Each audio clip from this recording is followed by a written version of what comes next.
ਵਾਹਿਗੁਰੂ ਜੀ ਕਾ ਖਾਲਸਾ ਵਾਹਿਗੁਰੂ ਜੀ ਕੀ ਫਤਿਹ। ਅੱਜ ਅਸੀਂ ਸਿੱਖ ਕੌਮ ਦੇ ਮਹਾਨ ਵਿਦਵਾਨ ਮਹਾਂਪੁਰਖ ਗਿਆਨੀ ਗੁਰਵਿੰਦਰ ਸਿੰਘ ਜੀ ਨੰਗਲੀ ਸਾਹਿਬ ਉਹਨਾਂ ਦੇ ਕੋਲ ਕੁਝ ਵਿਚਾਰਾਂ ਲੈ ਕਰਕੇ ਉਹਨਾਂ ਦੇ ਨਾਲ ਵਿਚਾਰ ਵਟਾਂਦਰੇ ਕਰਨ ਵਾਸਤੇ ਪਹੁੰਚੇ ਆ। ਭਾਈ ਨੰਦ ਲਾਲ ਸਾਹਿਬ ਉਹਨਾਂ ਦੀ ਗੁਰਬਾਣੀ ਦੇ ਮਹਾਨ ਵਿਆਖਿਆਕਾਰ ਨੇ। ਭਾਈ ਸਾਹਿਬ ਹੋਣੀ ਗੁਰਵਿੰਦਰ ਸਿੰਘ ਜੀ ਨੰਗਲੀ ਵਾਲੇ, ਔਰ ਪੰਥ ਦੇ ਅੰਦਰ ਇਹਨਾਂ ਦਾ ਬਹੁਤ ਸਤਿਗੁਰੂ ਸੱਚੇ ਪਾਤਸ਼ਾਹ ਜੀ ਦੀ ਕਿਰਪਾ ਦੇ ਸਦਕਾ ਵਿਦਵਤਾਈ ਦੇ ਵਿੱਚ ਬਹੁਤ ਨਾਮ ਹੈ। ਸਾਡੇ ਨਾਲ ਸਤਿਕਾਰਯੋਗ ਸਿੱਖ ਕੌਮ ਦੀ ਮਾਇਨਾਜ ਹਸਤੀ ਗਿਆਨੀ ਗੁਰਵਿੰਦਰ ਸਿੰਘ ਜੀ ਨੰਗਲੀ ਵਾਲੇ। ਆਓ ਫਤਿਹ ਦੀ ਸਾਂਝ ਕਰੀਏ। ਗਿਆਨੀ ਜੀ, ਵਾਹਿਗੁਰੂ ਜੀ ਕਾ ਖਾਲਸਾ ਵਾਹਿਗੁਰੂ ਜੀ ਕੀ ਫਤਿਹ।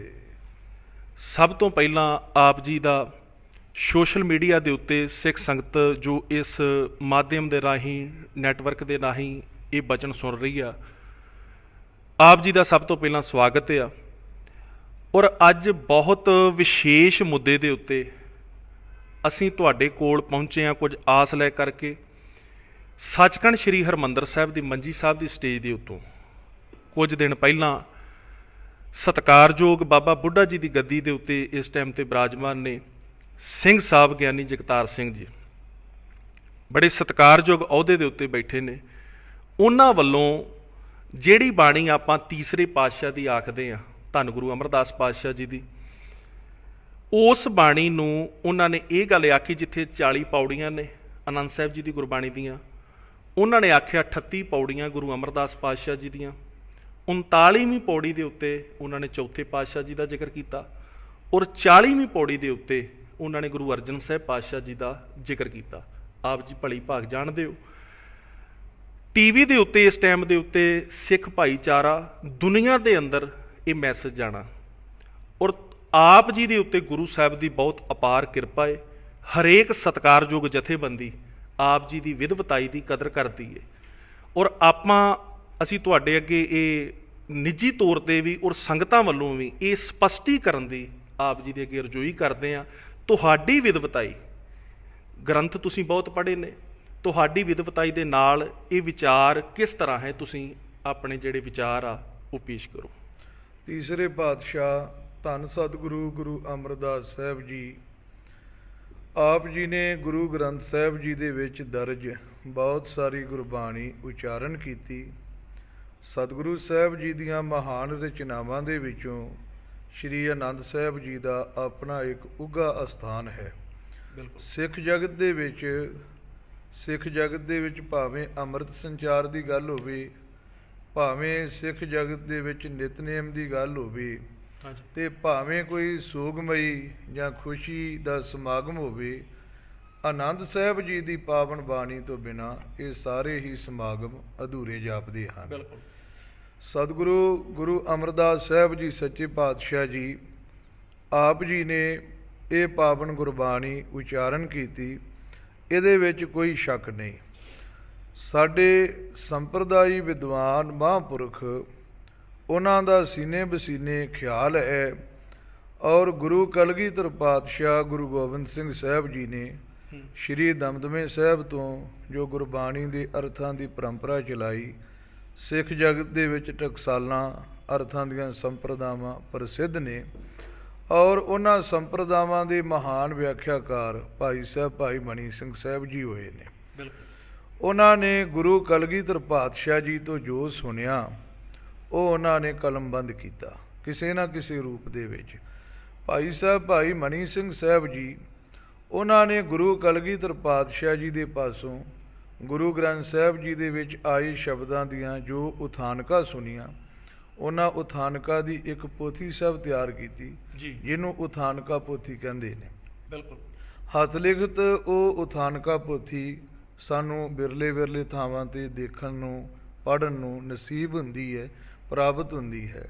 ਲਾਹੌਰ ਤੋਂ ਇੱਕ ਦੋ ਵਾਰ ਉਹ ਪੋਥੀ ਸ਼ਾਇਦ ਛਪੀ ਵੀ, ਉਹਦੇ ਵਿੱਚ ਵੀ ਭਾਈ ਸਾਹਿਬ ਭਾਈ ਮਣੀ ਸਿੰਘ ਜੀ ਨੇ ਇਹ ਜ਼ਿਕਰ ਕੀਤਾ ਹੈ ਕਿ 38 ਪੌੜੀਆਂ ਧੰਨ ਸਤਿਗੁਰੂ ਗੁਰੂ ਅਮਰਦਾਸ ਸਾਹਿਬ ਜੀ। ਅੱਛਾ। ਔਰ 39ਵੀਂ ਪੋਥੀ 39ਵੀਂ ਪੌੜੀ ਗੁਰੂ ਰਾਮਦਾਸ ਸਾਹਿਬ।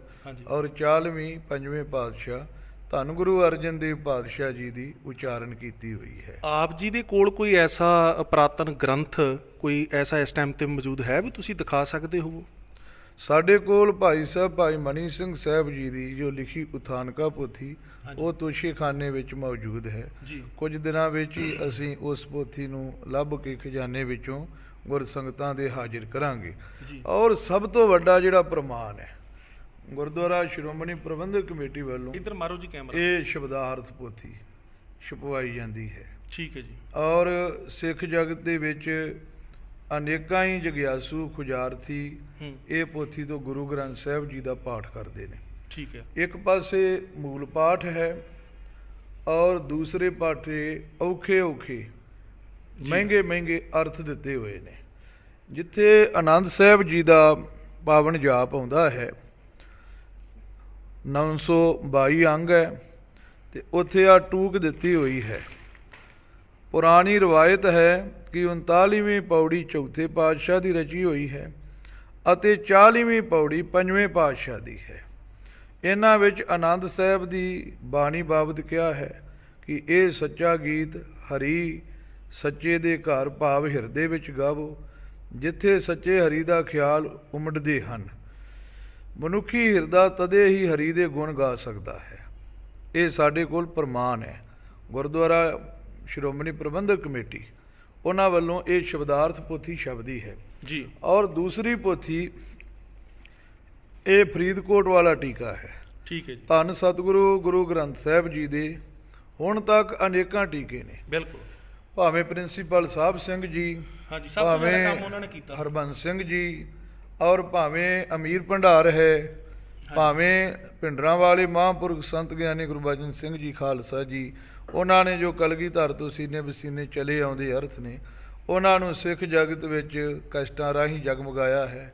ਟੀਕੇ ਹੋਏ ਨੇ ਰੰਧਾਵੇ ਵਾਲੇ ਮਹਾਂਪੁਰਖ ਸੰਤ ਬਾਬਾ ਹਰੀ ਸਿੰਘ ਜੀ, ਉਹਨਾਂ ਨੇ ਟੀਕਾ ਕੀਤਾ ਹੈ। ਔਰ ਮਹਿਤੇ ਤੋਂ ਸੰਤ ਗਿਆਨੀ ਹਰਨਾਮ ਸਿੰਘ ਜੀ ਖਾਲਸਾ ਭਿੰਡਰਾਂ ਵਾਲੇ ਮਹਾਂਪੁਰਖ, ਉਹਨਾਂ ਨੇ ਟੀਕਾ ਕੀਤਾ ਹੈ। ਇਹਨਾਂ ਸਾਰਿਆਂ ਟੀਕਿਆਂ ਤੋਂ ਜਿਹੜਾ ਸ਼੍ਰੋਮਣੀ ਪੁਰਾਤਨ ਟੀਕਾ ਹੈ ਇਹ ਫਰੀਦਕੋਟੀ ਟੀਕਾ ਹੈ। ਔਰ ਫਰੀਦਕੋਟ ਦੇ ਰਾਜੇ ਨੇ ਅਨੇਕਾਂ ਵਿਦਵਾਨਾਂ ਨੂੰ ਇਕੱਤਰਿਤ ਕਰਕੇ ਇਹ ਟੀਕਾ ਕਰਵਾਇਆ ਸੀ। ਔਰ ਸੰਪਰਦਾਈ ਵਿਦਵਾਨ ਸੱਚਖੰਡ ਸ੍ਰੀ ਹਰਿਮੰਦਰ ਸਾਹਿਬ ਉਸ ਵੇਲੇ ਜਿਹੜੇ ਬਤੌਰ ਹਰਿਮੰਦਰ ਸਾਹਿਬ ਦੀ ਡਿਊਟੀ ਕਰਦੇ ਸੀ, ਗੁਰੂ ਗ੍ਰੰਥ ਸਾਹਿਬ ਜੀ ਦੀ ਸੇਵਾ ਔਰ ਬਾਬਾ ਬੁੱਢਾ ਜੀ ਦੇ ਪਾਵਨ ਸਥਾਨ 'ਤੇ ਜੀ। ਔਰ ਪਟਨਾ ਸਾਹਿਬ ਤੋਂ ਬਾਬਾ ਸਮੇਰ ਸਿੰਘ ਜੀ, ਉਹਨਾਂ ਦੇ ਵਿਦਿਆਰਥੀ, ਔਰ ਜਿੰਨੇ ਵੀ ਉਸ ਸਮੇਂ ਦੇ ਗੁਣੀ ਗਿਆਨੀ ਵਿਦਿਆਰਥੀ ਵਿਦਵਾਨ ਮਹਾਂਪੁਰਖ ਸੀ, ਸਾਰਿਆਂ ਨੇ ਇਸ ਟੀਕੇ ਨੂੰ ਸੰਸ਼ੋਧਨ ਕੀਤਾ। ਪਹਿਲਾਂ ਲਿਖਿਆ ਗਿਆ, ਫਿਰ ਇਹਦੀ ਸੁਧਾਈ ਹੋਈ। ਔਰ ਇਹ ਟੀਕੇ ਦੇ ਵਿੱਚ 4 ਭਾਗਾਂ ਵਿੱਚ ਇਹ ਟੀਕਾ ਗੌਰਮੈਂਟ ਨੇ, ਪੰਜਾਬ ਗੌਰਮੈਂਟ ਨੇ ਭਾਸ਼ਾ ਵਿਭਾਗ ਦਫ਼ਤਰ ਵੱਲੋਂ ਛਪਵਾਇਆ ਹੈ। ਠੀਕ ਹੈ। ਔਰ ਜਿੰਨੇ ਵੀ ਸਾਡੇ ਪੁਰਾਣੇ ਵਿਦਵਾਨ ਨੇ, ਨਾਨਕਸਰ ਸੰਪਰਦਾ ਦੇ ਵਿੱਚ ਅੱਜ ਵੀ ਇਹ ਟੀਕੇ ਤੋਂ ਕਥਾ ਹੁੰਦੀ ਹੈ। ਜਿੱਥੇ ਵੀ ਨਾਨਕ ਠਾਠ ਹੈ, ਨਾਨਕਸਰ ਠਾਠ ਹੈ, ਸ਼ਾਮਾਂ ਨੂੰ ਉੱਥੇ ਇਹ ਟੀਕੇ ਤੋਂ ਹੀ ਕਥਾ ਹੁੰਦੀ ਹੈ। ਬਿਲਕੁਲ। ਇੱਕ ਤੁਕ ਪੜ੍ਹੀ ਜਾਂਦੀ ਹੈ, ਜਿਹੜਾ ਅਰਥ ਲਿਖਿਆ ਹੈ ਉਹ ਦੱਸਿਆ ਜਾਂਦਾ ਹੈ। ਇਹਦੇ ਵਿੱਚ ਵੀ ਜਦੋਂ ਆਨੰਦ ਸਾਹਿਬ ਜੀ ਦਾ ਪਾਠ ਆਉਂਦਾ ਹੈ ਤਾਂ ਉੱਥੇ 39ਵੀਂ ਪੌੜੀ ਤੇ ਇਹ ਟੂਕ ਦਿੱਤੀ ਹੋਈ ਹੈ। ਇਹ ਦੇਖੋ, ਸੰਗਤਾਂ ਨੂੰ ਦਰਸ਼ਨ ਕਰਾਓ। ਆਨੰਦ ਸਾਹਿਬ ਬਾਣੀ ਦੇ ਮਹਾਤਮ ਦੀ ਇਹੋ ਇੱਕ ਪੌੜੀ ਚੌਥੇ ਪਾਤਸ਼ਾਹ ਨੇ ਉਚਾਰੀ ਹੈ। ਆ 39ਵੀਂ ਪੌੜੀ। और 40वीं पौड़ी गुरु 5वीं पातशाही बाणी को समाप्त करते हुए महात्म कहते हैं। 39ਵੀਂ ਪੌੜੀ ਦੇ ਵਿੱਚ ਧੰਨ ਗੁਰੂ ਰਾਮਦਾਸ ਸਾਹਿਬ ਜੀ ਉਹਨਾਂ ਨੇ ਇਹ ਬਾਣੀ ਪੜ੍ਹਨੀ ਕਿਵੇਂ ਹੈ, ਉਹਦੀ ਮਰਿਆਦਾ ਦੱਸੀ ਹੈ ਵੀ ਇਹ ਬਾਣੀ ਨੂੰ ਸੱਚੇ ਘਰ ਹਿਰਦੇ ਵਿੱਚ ਧਿਆਨ ਧਰ ਕੇ ਗਾਉਣਾ ਹੈ। ਔਰ 5ਵੇਂ ਪਾਤਸ਼ਾਹ ਨੇ ਇਹ ਬਾਣੀ ਦਾ ਮਹਾਤਮ ਦੱਸਿਆ ਹੈ। ਹਾਂਜੀ। ਅਨੰਦ ਸੁਨੋ ਵਡ ਭਾਗੀ ਹੋ ਸਗਲ ਮਨੋਰਥ ਪੂਰੇ, ਪਾਰ ਬ੍ਰਹਮ ਪ੍ਰਭ ਪਾਇਆ ਉਤਰੇ ਸਗਲ ਵਿਸੂਰੇ, ਦੁਖ ਰੋਗ ਸੰਤਾਪ ਉਤਰੇ ਸੁਣੀ ਸੱਚੀ ਬਾਣੀ, ਸੰਤ ਸਾਜਨ ਭਏ ਸਰਸੇ ਪੂਰੇ ਗੁਰ ਤੇ ਜਾਣੇ। ਇਹਦੇ ਵਿੱਚ ਸੱਚੇ ਪਾਤਸ਼ਾਹ ਜੀ ਨੇ ਪਾਵਨ ਮਹਾਤਮ ਸਾਨੂੰ ਦਰਸਾਇਆ ਹੈ।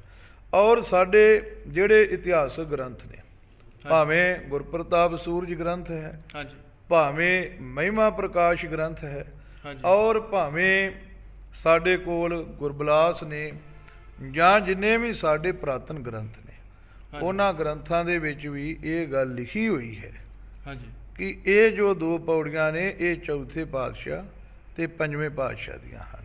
ਇਹਦੇ ਵਿੱਚ ਕੋਈ ਦੋ ਰਾਇਆਂ ਨਹੀਂ। ਗੁਰਪ੍ਰਤਾਪ ਸੂਰਜ ਗ੍ਰੰਥ ਦੇ ਵਿੱਚ ਵੀ ਆਨੰਦ ਮੂਹ ਬਾਣੀ ਸੁਭ ਕਰੀ, ਭਗਤ ਵਰਾ ਗਿਆਨ ਸੋ ਭਰੀ, ਚਤੁਰਤ ਪਾਤਸ਼ਾਹ ਜਬ ਭਏ, ਇੱਕ ਪੌੜੀ ਤਿਨਹੂ ਰਚ ਗਏ, ਇੱਕ ਸ਼੍ਰੀ ਅਰਜਨ ਤੇ ਸੰਗ ਜੋੜੀ, ਆਨੰਦ ਮਹਾਤਮ 40 ਪੌੜੀ। ਇਹ ਗੁਰਪ੍ਰਤਾਪ ਸੂਰਜ ਗ੍ਰੰਥ ਵਿੱਚ ਵੀ ਲਿਖਿਆ ਹੈ।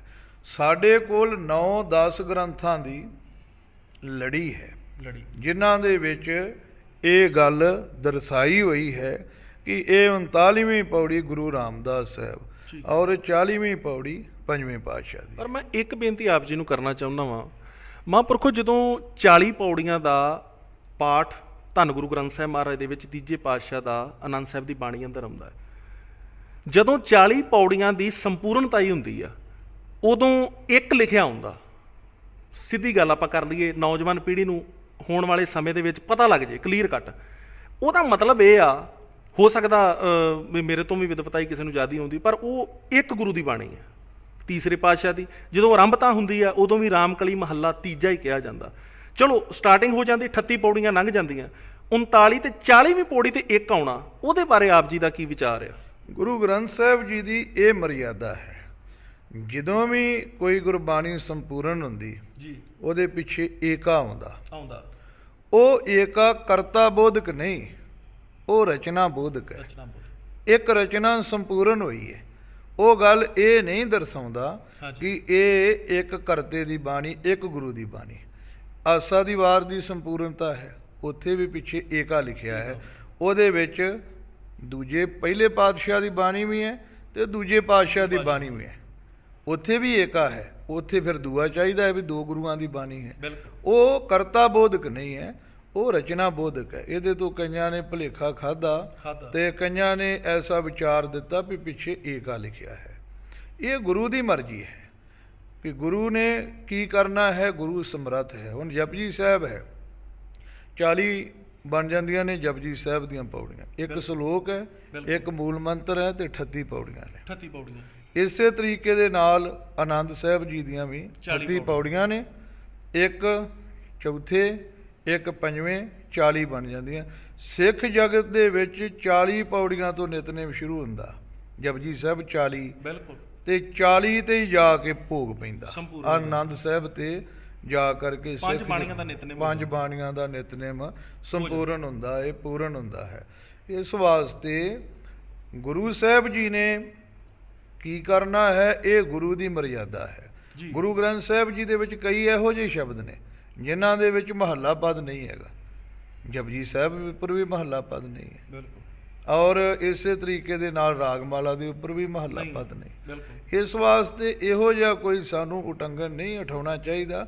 ਬਾਕੀ ਜੇ ਚੌਥੇ ਪਾਤਸ਼ਾਹ ਨੇ ਵਿਚਾਰ ਦਿੱਤੀ ਹੈ ਜਾਂ 5ਵੇਂ ਪਾਤਸ਼ਾਹ ਨੇ ਵਿਚਾਰ ਦਿੱਤੀ ਹੈ, ਜੋਤ ਤੇ ਇੱਕੋ ਹੀ ਹੈ। ਇੱਕ ਹੀ ਗੁਰੂ ਨਾਨਕ ਸਾਹਿਬ ਦੀ ਸਾਰੀ 10 ਸਰੂਪ, 10 ਸਰੂਪ ਤੇ ਉਹਨਾਂ ਦੇ ਭੋਗ ਜਾ ਕਰਕੇ 5ਵੇਂ ਪਾਤਸ਼ਾਹ ਨੇ ਪਾ ਦਿੱਤਾ। ਸੰਪੂਰਨਤਾ ਦਾ ਟਿੱਕਾ ਆਨੰਦ ਸਾਹਿਬ ਨੂੰ ਜੇ 5ਵੇਂ ਪਾਤਸ਼ਾਹ ਨੇ ਦੇ ਦਿੱਤਾ, ਇਹਦੇ ਵਿੱਚ ਕੋਈ ਦੋ ਰਾਇ ਨਹੀਂ ਹੈ। ਇਸ ਵਾਸਤੇ ਜੋ ਸਾਡੇ ਇਤਿਹਾਸਕ ਤੇ ਪੁਰਾਤਨ ਗ੍ਰੰਥ ਨੇ ਉਹ ਸਾਰੇ ਇਹੋ ਹੀ ਗੱਲ ਕਹਿੰਦੇ ਨੇ। ਸਾਡੇ ਪੁਰਾਤਨ ਟੀਕੇ ਨੇ ਉਹ ਵੀ ਇਹੋ ਹੀ ਗੱਲ ਕਹਿੰਦੇ। ਬਾਕੀ ਗੱਲ ਰਹੀ ਪ੍ਰਿੰਸੀਪਲ ਸਾਹਿਬ ਸਿੰਘ ਜੀ। ਪ੍ਰਿੰਸੀਪਲ ਸਾਹਿਬ ਸਿੰਘ ਜੀ ਦਾ ਜਿਹੜਾ ਟੀਕਾ ਹੈ, ਉਹਨਾਂ ਨੇ ਉਥਾਨਕਾ ਬਾਰੇ ਘੱਟ ਖਿਆਲ ਕੀਤਾ ਹੈ। ਉਹਨਾਂ ਨੇ ਗੁਰੂ ਗ੍ਰੰਥ ਸਾਹਿਬ ਜੀ ਦੇ ਵਿੱਚ ਜੋ ਵਿਆਕਰਨਕ ਨਿਯਮ ਲਾਗੂ ਹੁੰਦੇ ਨੇ, ਉਹਨਾਂ ਵਿਆਕਰਨਕ ਨਿਯਮਾਂ ਵੱਲ ਬਹੁਤਾ ਖਿਆਲ ਕੀਤਾ ਹੈ। ਉਹਨਾਂ ਨੇ ਅਰਥ ਨੂੰ ਲੰਮੇਰਾ ਨਹੀਂ ਕੀਤਾ, ਉਹਨਾਂ ਨੇ ਅਰਥ ਨੂੰ ਖੋਲ੍ਹਣ ਦਾ ਯਤਨ ਨਹੀਂ ਕੀਤਾ। ਉਹਨਾਂ ਨੇ ਲਫ਼ਜ਼ ਬਾ ਲਫ਼ਜ਼, ਪਦ ਬਾ ਪਦ, ਜੋ ਅਰਥ ਬਣਦਾ ਹੈ ਵਿਆਕਰਨਕ ਨਿਯਮਾਂ ਅਨੁਸਾਰ ਉਹਨਾਂ ਨੇ ਉਹ ਦੱਸਿਆ ਹੈ। ਜੇ ਉਹਨਾਂ ਨੇ 39ਵੀਂ ਪੌੜੀ ਤੇ 40ਵੀਂ ਪੌੜੀ ਦਾ ਜ਼ਿਕਰ ਨਹੀਂ ਕੀਤਾ ਵੀ ਇਹ ਚੌਥੇ ਪਾਤਸ਼ਾਹ ਜਾਂ ਪੰਜਵੇਂ ਪਾਤਸ਼ਾਹ ਦੀ। ਉਹਨਾਂ ਐਸਾ ਵੀ ਕੋਈ ਬਹੁਤਾ ਜ਼ਿਕਰ ਨਹੀਂ ਕੀਤਾ ਵੀ ਇਹ ਚੌਥੇ ਪਾਤਸ਼ਾਹ ਦੀ ਜਾਂ ਪੰਜਵੇਂ ਪਾਤਸ਼ਾਹ ਦੀ ਨਹੀਂ, ਇਹ ਤੀਜੇ ਪਾਤਸ਼ਾਹ। ਉਹਨਾਂ ਨੇ ਕੋਈ ਇਹਦੇ ਉੱਤੇ ਆਪਣਾ ਵਿਊ ਦਿੱਤਾ ਹੀ ਨਹੀਂ। ਉਹਨਾਂ ਨੇ ਅਰਥਾਂ ਤੱਕ ਸੀਮਤੀ ਰੱਖੀ ਹੈ ਔਰ ਅਰਥ ਕਰਕੇ ਉਹਨਾਂ ਨੇ ਸਿੱਖ ਜਗਤ ਵਿੱਚ ਪਹੁੰਚਾਏ ਨੇ। ਔਰ ਪ੍ਰਿੰਸੀਪਲ ਸਾਹਿਬ ਸਿੰਘ ਜੀ ਦਾ ਬਹੁਤ ਵੱਡਾ ਕੰਮ ਹੈ, ਉਹਨੂੰ ਦੂਲਿਆ ਨਹੀਂ ਜਾ ਸਕਦਾ।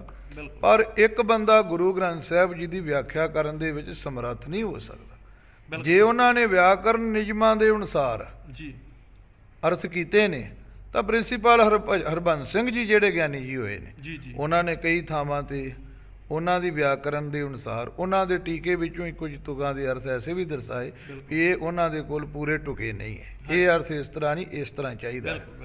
ਇਸ ਵਾਸਤੇ ਸਮਰੱਥ ਕੋਈ ਵੀ ਨਹੀਂ ਹੁੰਦਾ, ਸਾਰਿਆਂ ਦੀ ਰਾਏ ਲੈ ਲੈਣੀ ਚਾਹੀਦੀ ਹੈ।